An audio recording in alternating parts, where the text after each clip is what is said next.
Welcome, everybody, to the Heal Your Hunger Show. So happy to have you here. It is a great day to be alive. And I have a really informative guest who's going to help you with bone health. And I need the help. That's why I interviewed her. It's just really important that we pay attention to what we're eating and the effect it has on our bone health, how we're moving, how we're supplementing, and everything bone health. And you're going to love this woman. So, my guest is Debi Robinson, and she's a certified yoga therapist and functional health coach on a mission to empower women with the knowledge that bone loss is reversible. After a transformative experience with her own health, including a hip replacement at 51, she's dedicated her career to empowering women to take control of their bone health. Through her Healthy Gut, Healthy Bones program, she teaches that taking control of bone health is not only crucial but achievable. You'll love this conversation. It's super accessible, meaning we don't get too nerdy. That's not my vibe. But we do talk about something so important, which is, as we age, how do we stay strong and healthy? And how do we eat in a way that enhances the strength of our bones? And if you're here at the Heal Your Hunger Show for the first time, I just want to say welcome also. This is where we talk about things that are important to emotional eaters and can make all the difference in the world to us, which is how do we, address and heal emotional eating. That's what I've done. That's what I've taught thousands of women to do. And I hope that you'll gain so much from the Heal Your Hunger show and all the episodes I have. We just crossed over episode 500 and learn about how to go deeper and address why it is that we feel compelled to eat time and time again. But let's talk to Debi and see what she has to say. Welcome, Debi. Good to see you. Thank you for having me. I'm excited to be here. Yeah, I'm excited too. I was diagnosed with osteopenia years ago, and then I did nothing about it. So I probably am due for another bone density test. We'll talk about that. My mother, who's 88, has osteoporosis apparently, although she's super fit and healthy. But I went to the doctor with her recently, and the doctor said she's osteoporosis. So I'm like, huh, interesting, and I'm blonde, pale, and slight in my frame these days. Thank you, God, and thank you the steps that I take and that I teach to help people with emotional eating, which enabled me to lose 50 pounds. But bottom line is bone loss and bone density and bone health is such an important topic for every single woman. And so thank you for what you do. Thanks for coming on this show. Do you have a personal story around bone health that got you passionate about this? Yeah, I always say it chose me. My hip joint collapsed at 50. I mean, there was a journey kind of before that. And I had a surgery that collapsed my hip joint at 50. Wow. I had a total hip replacement when I was 51. Okay. This is all premenopausal when I had heard the word osteoporosis, probably not the word osteopenia, didn't know anything about bones, didn't even think about it. And so I came into a place in my life, late 40s, early 50s, where all of a sudden I started to focus on my bones. And at the time, I was teaching yoga at a hospital in Southern California. And I studied with a doctor on osteoporosis, and I started a class called Yoga for Osteoporosis, and it totally filled up. And from that point, just listening to women's stories and journey and realizing how bone health, especially post-menopause, how it becomes such an issue that we Mm. didn't even know we were going to have to pay attention to. Okay, definitely. That's a personal story. So that's crazy. So, what you do is yoga, you teach yoga. I know you're an amazing yoga teacher. You teach it specifically for bone health. And how is that different from just doing regular yoga? Well, I mean, everything I do is for bone health. So I'm a yoga therapist, which means I went through 1,000-hour training after becoming a yoga teacher through physical therapists, chiropractors, doctors, and we are trained to find specific conditions. So I kind of went into the whole bone health world. But in addition to that, I'm a functional health coach and I run functional labs, stool labs, blood labs, saliva, and urine. So I do this deep interpretation inside of the why of bone loss. And then I teach the yoga for bone health. Cool. Yeah. So when it comes to what makes it different with when you have osteoporosis or osteopenia, there are a couple of things we need to focus on. So paying attention to where we bend our bodies, how we move, how we place the demands on the areas that are the most important, particularly the hip, the pelvis, the femur bone, and the spine. And then secondary, paying attention to wrists and ribs. So it's more of, we just take the practice of yoga and we focus on what do we really need to be careful about or pay attention to if you have osteoporosis or osteopenia. Okay, and you do that through your classes. Now, are those primarily the classes that you're teaching these days, or do you do other kinds of yoga as well? So I say that I teach healthy aging because knowing what it's like to be broken at 50, I don't want that for anyone. And I want to help people age as healthy, as strong, understanding how important joint flexibility, joint strength, and really, it's honestly, it's how to prevent breakdown. So when you get a diagnosis of osteoporosis or osteopenia, your bones are in a state of breakdown, right? The strongest our bones are is in our 30s. And then it's a decline, which unfortunately we have been led to believe that that's natural.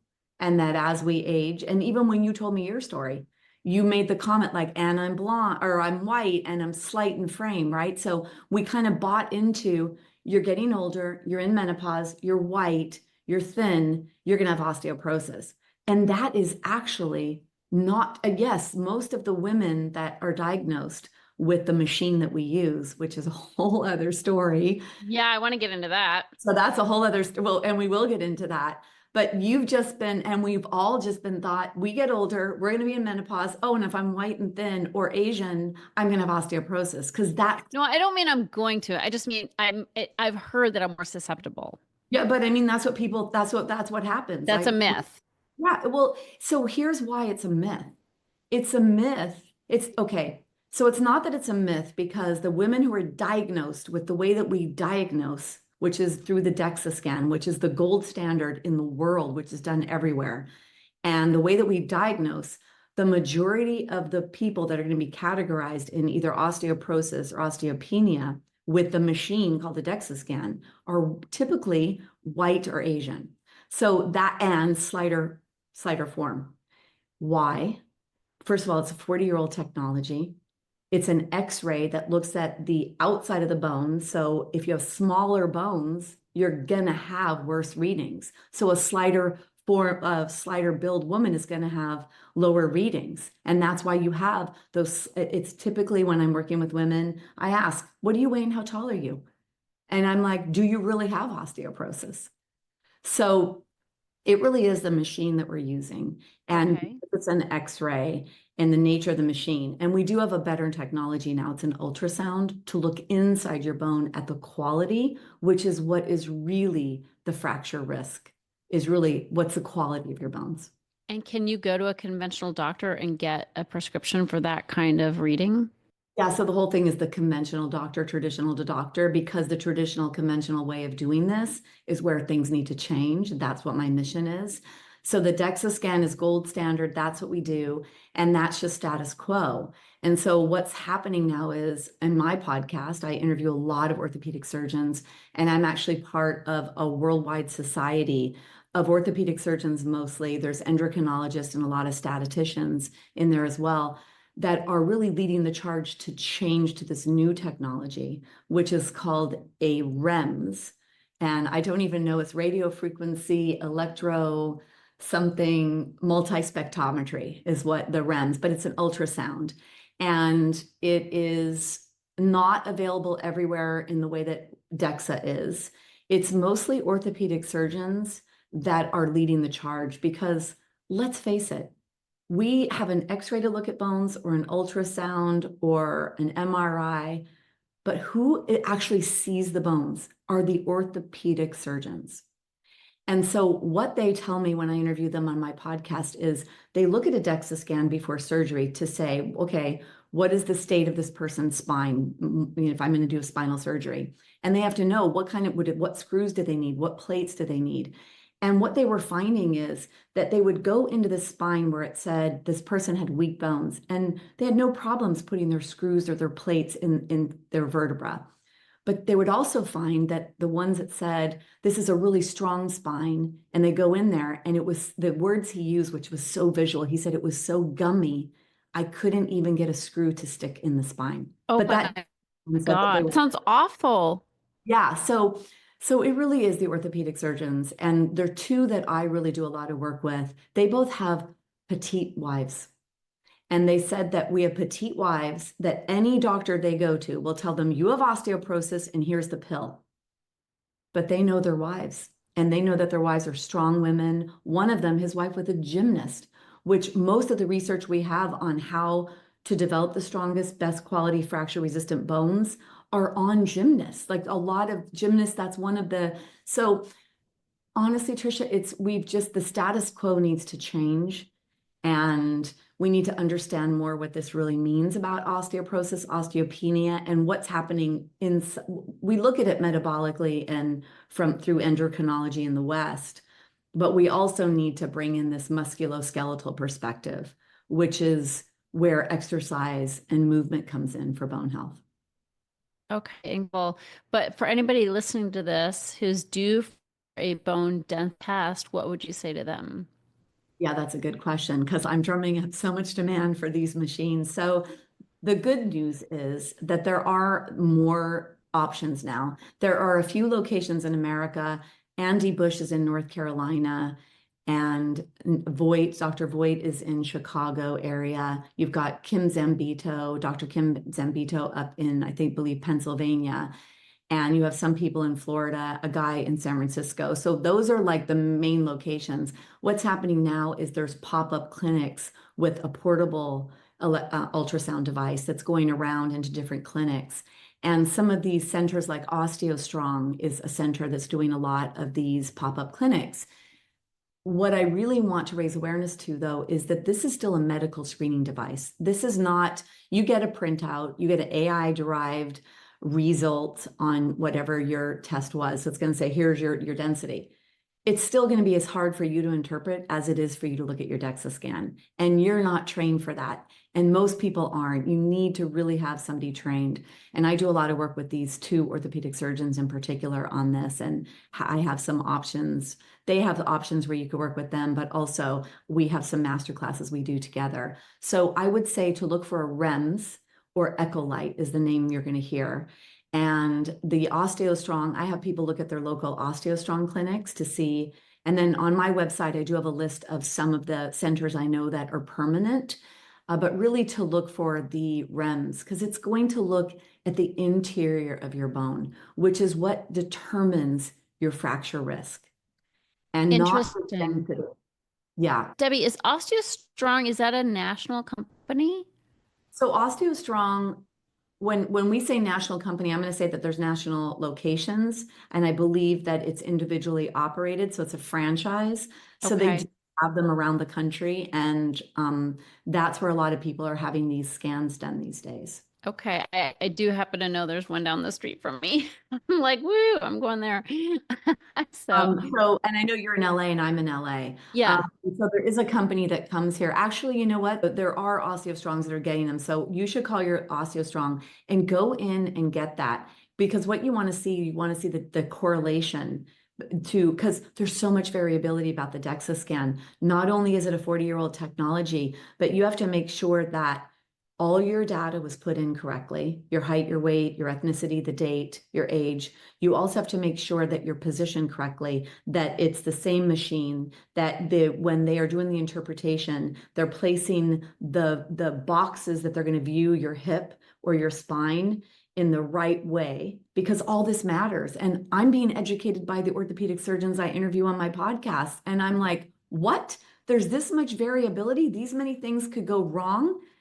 And I know that in my own DEXA scan, I've seen such variation over the last 4 that I've had. And even the last one, the person put my legs up on a box, and no one has ever done that. So, Okay. This is bringing up some great, stuff for people to be aware of. Great. So let's talk about diet, of course, because many people listening, if they're going to binge on sugar and carbs. That was my go-to. super ultra processed foods that are highly addictive and highly, highly destructive for your bone health and your health in general. So, can we talk about diet? Yeah, and I'm going to say that the number one abused food amongst women with osteoporosis that I work with is sugar. And I'm going to, Amen. yeah, and I'm going to say, and I run food sensitivity tests, I run serum blood tests, I run gut tests. So I do look deep. The thing about sugar is inflammatory, and osteoporosis is an inflammatory disease. So yes, it plays such a major role. And what I love about the work that you do is that you look deeper at the why behind those choices. Amen. I think if we raise awareness, because for any of us that are over 50, bone health has to become at the top of our thoughts. It's not yet. It will be, and I'm going to help make that happen. Yes, you are. Brain health, cognitive decline is something I think we're all focusing on. Not even breast cancer anymore.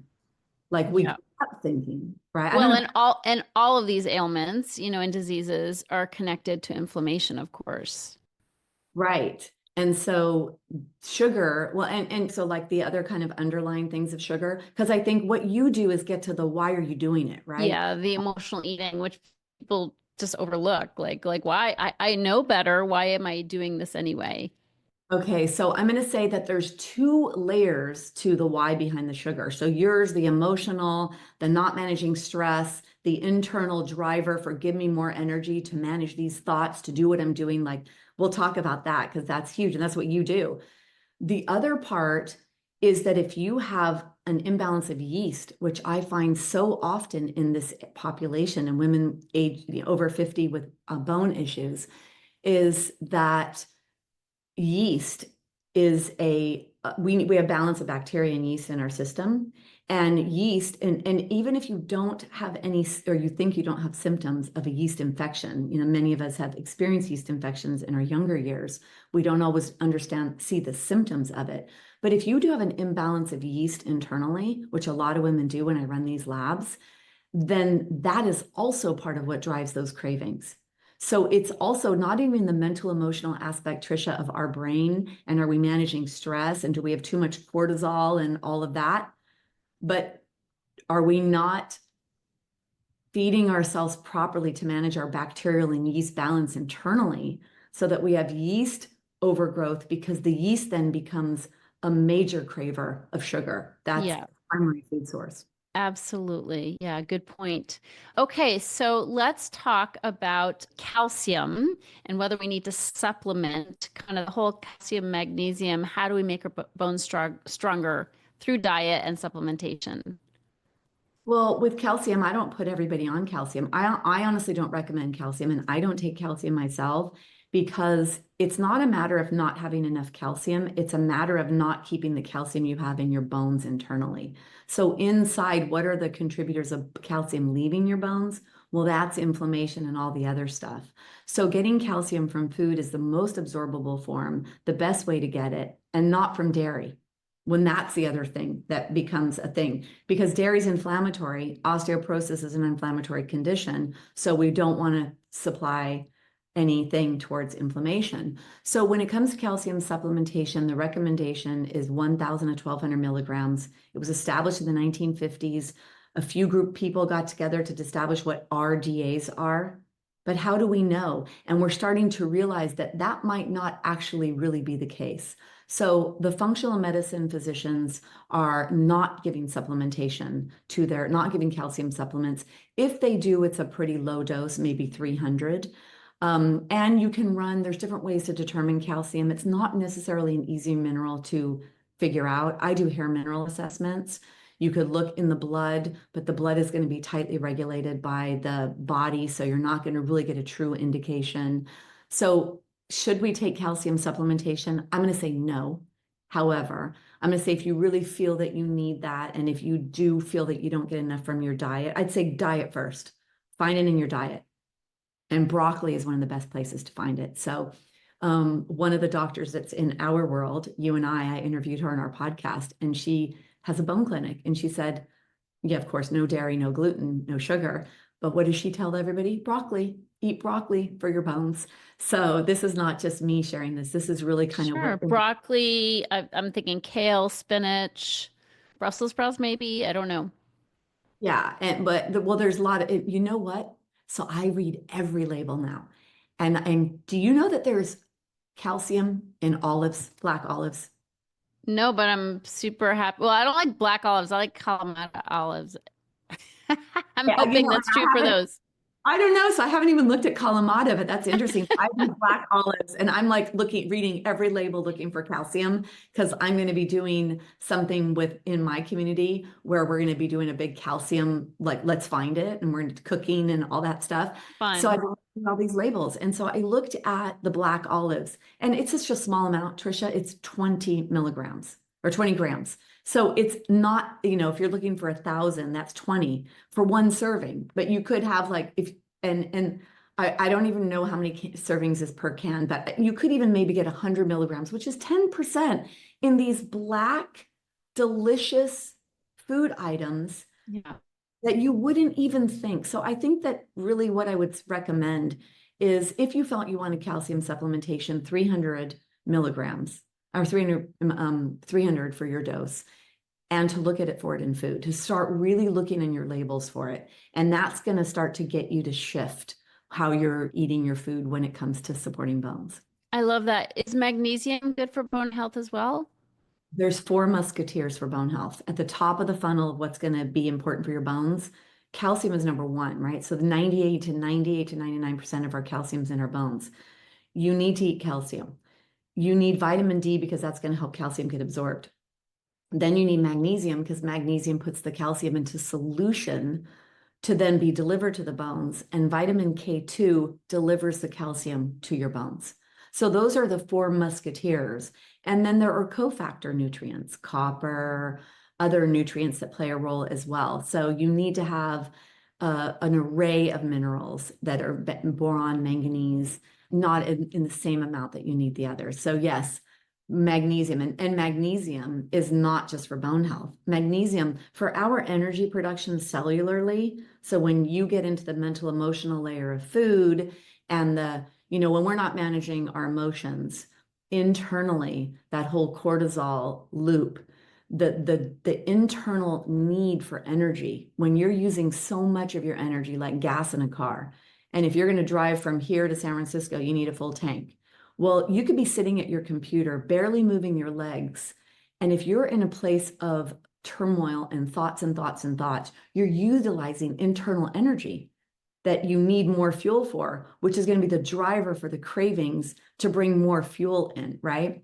Well, the cells making that energy, there's 8 parts to cellular energy production. It's called the Krebs cycle. 6 out of those 8 need magnesium to run.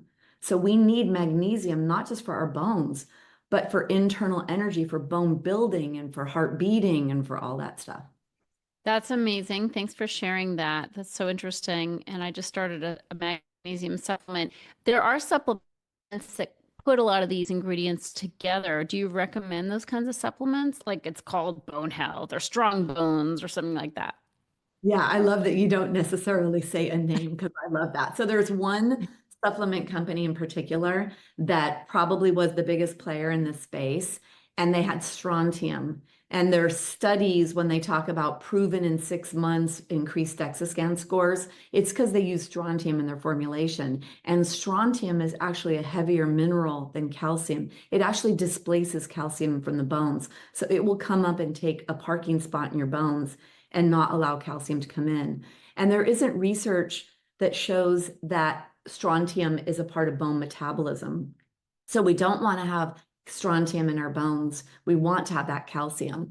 So I don't have a bone formula that I recommend because typically they have too much calcium in them. And I don't recommend high doses of calcium. Calcium is what makes your bones in your teeth. And so it's a hard mineral. And if it's not in your bones where it belongs, which is what you really need to work on first, then if you have calcium in your system, it gets in the heart, it hardens on the soft tissue of your blood vessels or around your heart. That is no bueno. So if it's inside your joints, it's going to be uncomfortable. Wow. Okay. All right. Thanks for sharing that. Yeah, that's hard. Aunt Tricia, when I think about it in my full script account, there's one or two that I think I've found. But I do the work that I do, I run hair mineral tests and I do custom blends. So I'm usually customizing for someone. I do give general information on certain forms to take of supplements, like magnesium. It should be magnesium glycinate or biglycinate. I do some generalized recommendations. Yeah, but there isn't really a bone formula that I've found that doesn't have too many things in it, which are either not enough of all of what you need. I mean, I probably should be creating my own bone formulations, to be honest. And I It's, will with it's all the information I know. yeah, yeah, that's beautiful. The testing that you talk about, do people need their medical doctor for that? Like, how do you work with people across the country on that? So in terms of what the medical doctors, right? We all have insurance. We want to go to our doctor to get everything done. So conventional traditional medicine, it's a broken system. And it's been controlled by big pharma, big food, and big insurance. And so the doctors have been put into a position where they only get 15 minutes with you. If you have a disease like osteoporosis is the disease state of bone loss, pops up for them to recommend this drug, this drug, this drug. So when we talk about conventional medicine, and running labs. They're not running, they're looking for diseases. So they have certain codes they have to put in through insurance and they're going to look for certain things. The labs that I run are functional labs, and even functional physicians will run these. And typically they're not covered. I mean, almost none of these are covered by insurance. So you're usually working with someone like me, a functional health coach or a functional medicine doctor. Some of your serum and some of your things will be covered, but for some of the other labs, they're not always covered. And those are typically out of pocket, either in a group or in a custom form. Got it. Thanks for sharing that. And then how do you work with people? Like you do the functional labs, you do recommendations based on the labs. Do you do things online to help people like yoga online and that kind of thing? Yeah, because you kind of we talked about yoga there too. I personally think that yoga, we could do just yoga for bone health. And there's so much out there now, and we need to lift a lot of weights, and we really need to, we do need to stress our bones out. We need to pull and push on them to create as much stress as possible.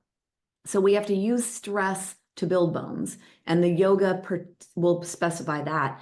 And then when you want to look inside at uncovering root causes and why you have bone loss, you need, well, I mean, running functional labs honestly is going to give you the most information. So yes, I work virtually and I have different levels I do this because, to work with someone privately who is looking through all your health records, you're in figuring stuff out from you. Of course, there's a certain price point for that when you're working privately with someone.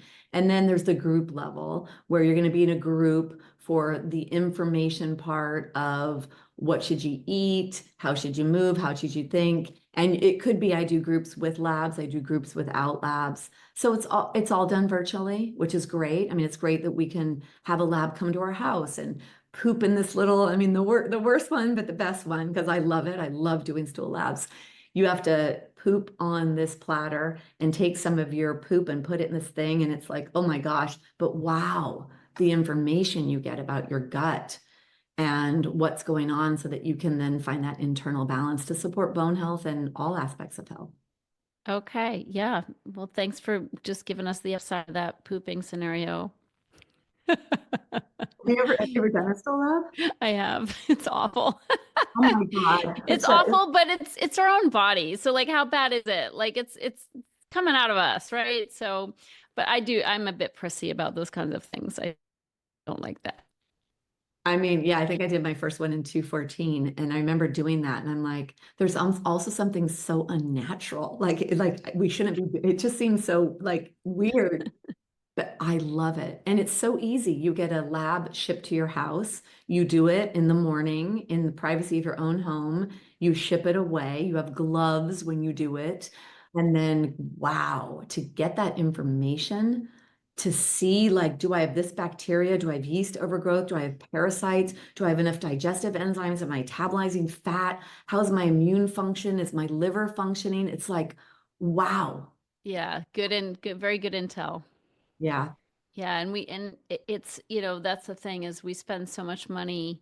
We waste so much money on food. We waste so much money on quick fixes, diet wise, and don't realize that, starting to take care of our health. I'm talking to myself right now, taking care of my health at the age, in my 50s, late 50s, there's no better investment than our health. We can cut out the frappuccinos and a few brunches here and there and start investing in good intel for our bodies so that we can help our bodies function for a long, long time. Obviously, we need to address emotional eating so we can follow good dietary health, right? Even desire to eat green leafy vegetables that can give us natural calcium, but it is also important to know what's going on in our bodies and not just guess at it. So I love that you do that, Debi. I love that you help women with this.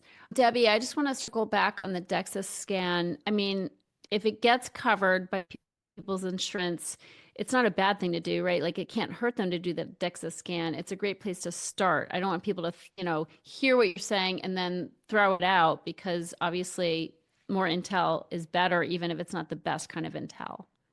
Yes, and here's the thing. It's what's available to us now. It really is. And most physicians, I mean, a very high percentage of physicians, we're in the 90%. That's all they know is to do the DEXA scan because this is a new way of thinking and it's new technology. So they're going to recommend that. It's covered by insurance. It's good to get it done. I wouldn't say not to, although you are exposing yourself to radiation. So there's that to take into account. And so it is good to get it done. And I want to raise awareness to, I'm not going to say take it with a grain of salt, and I am going to say take it with a grain of salt, because you have to be aware of what are all the variables that, is this right? So that's kind of what I would say. Yes, go get it done. Look for getting a REMS test done. And then I have master classes actually with Dr. Andy Bush. He has ran more of these in America than any other physician. He's America's top bone doctor. So I call him. He goes, well, Debi, there's this doctor and this doctor and this doctor. I'm like, nope, you're the top bone doctor. So we do master classes to help expand that because both the DEXA scan and the REMS are medical screening devices. And most of us don't have the skill set to interpret them in the right way that we need to understand what's really going on here with my bones. Okay, good to know. But you guys who are listening, don't throw the baby out with the bathwater. If somebody prescribes a DEXA scan, go ahead and get it. But now you're empowered with more information about what that means and what else you can do in addition. So thanks for that clarification, Debi. Yeah. Can you tell people how they can get a hold of you? My website is debirobinson.com, and on there is everything. My podcast is Stronger Bones Lifestyle Podcast, YouTube video, Debi Robinson Wellness. So yeah, there's a lot of ways. And just to say what you were just saying there about the emotional eating, the food, honestly, Tricia, is probably the top of the funnel for how can I take care of my bones. Number one is the movement piece. That's where yoga comes in.